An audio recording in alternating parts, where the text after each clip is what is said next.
नमस्कार दोस्तों, welcome to our YouTube channel Shraddha Mallik. मेहनत का फल, प्रेरणादायक कहानी। एक नगर में प्रतिष्ठित व्यापारी रहते थे जिन्हें बहुत समय बाद एक पुत्र की प्राप्ति हुई थी। उसका नाम चंद्रकांत रखा गया। चंद्रकांत का घर में सभी का दुलारा था। अति कठिनाई एवं लंबे समय इंतजार के बाद संतान का सुख मिलने पर घर के प्रत्येक व्यक्ति के मन में व्यापारी के पुत्र चंद्रकांत के लिए विशेष लाड प्यार था, जिसने चंद्रकांत को बहुत बिगाड़ दिया था। घर में किसी भी बात का अभाव नहीं था। चंद्रकांत की मांग से पहले ही उसकी सभी इच्छाएं पूरी कर दी जाती थी। शायद इसी के कारण चंद्रकांत को ना सुनने की आदत नहीं थी और ना ही वो मेहनत के महत्व का आभास था। चंद्रकांत ने जीवन में कभी भी अभाव नहीं देखा था, इसलिए उसका नजरिया जीवन के प्रति बहुत अलग था। और वही व्यापारी ने कड़ी मेहनत से अपना व्यापार बनाया था। ढलती उम्र के साथ व्यापारी को अपने कारोबार के प्रति चिंता होने लगी थी।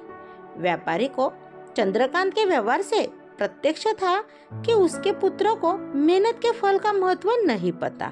उसे आभास हो चुका था कि उसके लाड प्यार ने चंद्रकांत को जीवन की वास्तविकता और जीवन में मेहनत की महत्व से बहुत दूर कर दिया है। गहन चिंतन के बाद व्यापारी ने निश्चय किया कि वो चंद्रकांत को मेहनत के फल का महत्व स्वयं सिखाएगा, चाहे उसके लिए उसे कठोर क्यों न बनना पड़े। व्यापारी ने चंद्रकांत को अपने पास बुलाया और बहुत ही तीखे स्वर में उससे बात की। उसने कहा कि तुम्हारा मेरे परिवार में कोई अस्तित्व नहीं है। तुमने मेरे कारोबार में कोई योगदान नहीं दिया और इसलिए मैं चाहता हूँ कि तुम अपनी मेहनत से धन कमाओ। अब तुम्हें तुम्हारे धन के मुताबिक 2 वक्त का खाना दिया जाएगा। यह सुनकर चंद्रकांत को ज्यादा कोई फर्क नहीं पड़ा। उसने उसी क्षण भर का गुस्सा समझ लिया, लेकिन व्यापारी ने भी ठान रखी थी। उसने घर के सभी सदस्यों को आदेश दिया कि कोई चंद्रकांत की मदद नहीं करेगा और ना ही उसे बिना धन के भोजन दिया जाएगा। चंद्रकांत से सभी बहुत प्यार करते थे, जिसका उसने बहुत फायदा उठाया। वो रोज किसी न किसी के पास जाकर धन मांग लाता और अपने पिता को दे देता और व्यापारी उसे उन पैसे को कुएं में फेंकने को बोलता, जिसे चंद्रकांत बिना किसी अड़चन के फेंक आता और उसे रोज भोजन मिल जाता। ऐसे कई दिनों तक चलता रहा, लेकिन अब घर के लोगों को रोज रोज धन देना भारी पड़ने लगा। सभी उससे अपनी कन्नी काटने लगे, जिस कारण चंद्रकांत को मिलने वाला धन कम होने लगा और उस धन को हिसाब से उसका भोजन भी कम होने लगा। एक दिन चंद्रकांत को किसी ने धन नहीं दिया और उसे अपनी भूख को शांत करने के लिए गांव में जाकर कार्य करना पड़ा।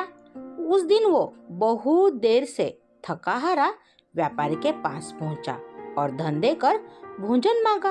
रोज के अनुसार व्यापारी ने उसे वो धन कुएं में फेंकने का आदेश दिया, जिसे इस बार चंद्रकांत सहजता से स्वीकार नहीं कर पाया और उसने पलटकर जवाब दिया, पिताजी, मैं इतनी मेहनत करके पसीना बहाकर इस धन को लाया और आपने मुझे एक ही क्षण में इसे कुएं में फेंकने को कह दिया। यह सुनकर व्यापारी समझ गया कि आज चंद्रकांत को मेहनत के फल का महत्व समझ आ गया है। व्यापारी भली भांति जानता था कि उसके परिवार वाले चंद्रकांत की मदद कर रहे हैं, तभी चंद्रकांत इतनी आसानी से धन कुएं में डाल आता था।